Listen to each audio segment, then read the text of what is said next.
Guys, ito naman po kayo mag-asawa, mamamako naman po kami. Ngayon, samahan mo kami habang kami po ay namamako.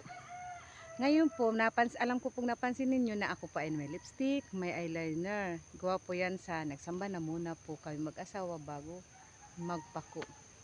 Ngayon, yung asawa ko ayan, karami na siya ng pako. Ako wala pa. Wala pa ako, masimula pa lang ang pagpapako. Ayan, ngayon, samahan niyo muna po kami habang kami po ay nagpapako. Ayan.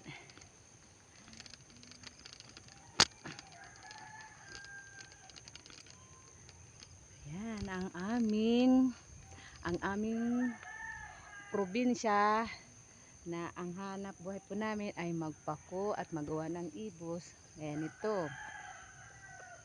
Papako. Kaya ngayon, ipapakilala ko ulit sa inyo ang pako na ito. Ayan, yan. Yan. Pako. Ayan. Sige po guys, wait muna at mapako na din ako. Nakakarami na yung asawa ko ng pako.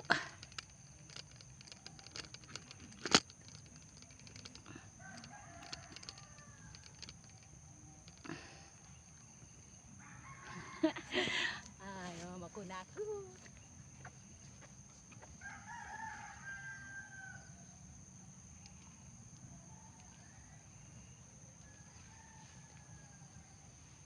Hey guys, dito po kami. Bakit parang kakonti ang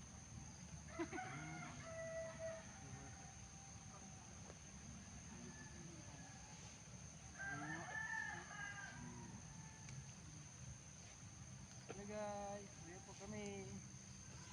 Nandito na po tayo. Sama-sama na po tayo sa ubat po ito. Pero mahirap ngayon ang pako ngayon. Kasi nga, gawa sa sinasabsaban na ng mga karabaw, baka. Kaya ngayon, kaunti lang nakukuha naming pako. Palagay ko kunti nga. Tingnan mo nga ito, nakuha ko ito pa lang. Konti pa lang. Ayan. Buti na lang at maganda ang panahon. Kaya nadala ko yung cellphone ko. Ayan. Kaya nakapag-vlog ako, nakapag-video ako. Ayan. Maganda, hindi siya maulan. Ayan. Yan ang aming buhay dito sa probinsya. Kailangan mo magsipag. Hindi yung patamad-tamad. Para mabuhay ka. May bibilhin ka, lalo ngayon ang mahal na ngayon ng bigas. Kailangan mong matutong magsipag para mayroon kang pambiling bigas.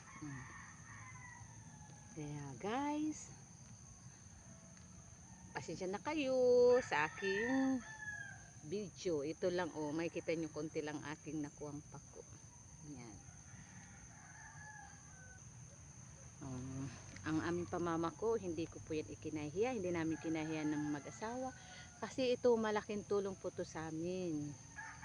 Lalo yung ibang tao nga, nahihirapan nga sa panghanap buhay. Para lang meron lang silang pambili ng mga pagkain.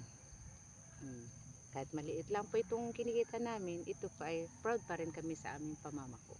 Hindi namin ito ikinahiya, itong pagpapako na to. Lalo na po itong pako ito, nakakatulong to sa mga tao mahihilig sa mga pako. Yan ang hinahanap-hanap nila, itong pakong ito. Hindi sila sasawa. Hey guys, nandito po kami. Yan ang nakuha ng asawa ko, kakaunti pa lang. Yan, nakailang ano ka na ba? Nakailang kuha ka na yan? Ha? Hello guys, ang pamamako hindi dapat ikahiya. Kasi ang pamamako, malaking tulong po to sa mga kagaya namin, mahirap lang. Tama lang sa amin. Napuno po namin yan, 45. Napuno po yan. Dapat punuin mo yan. Pag napuno po yung isang sakong yan, na 45 tali siya. Yan pong sakong yan. Konti pala nakukuha ko yan. Sa panood po niyo sa amin. Konti pa lang.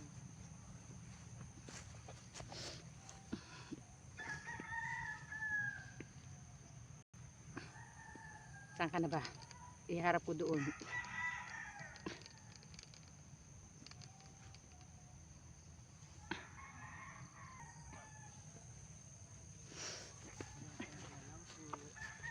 sa paghahanap ng pako. Kaya ito mahina ang pako. Tiyatsaga. Pagtyaga, paghanap ng pako. Para makarami. Dito na lang din.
Charan! Ang dami ko agad nakuha ang pako. Diba? Kanina kakaunti lang nakuha ko. Ngayon marami na agad. O yan, yan o. Ang dami agad nakuha kong pako. O diba? Kanina kakaunti lang, ngayon. Ang dami na o. Yeah.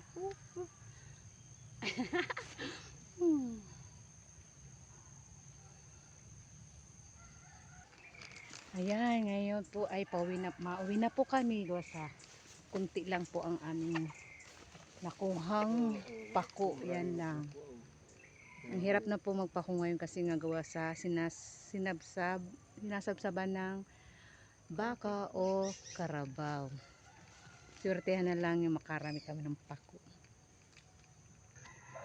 Ayan ang asawa ko. Ayan. Ngayon kala ko pauwi na kami, yung pala kumukuha pa pala siya. Ayan, nakuha niya. Ayan, sige lagay mo na yan sa sako at kami ay uuwi na dahil ang nakuha lang namin ay kakaunti. Ayan lang po, o yan, kakaunti lang nakuha namin pako. Hindi siya napuno sa sako. Ayan.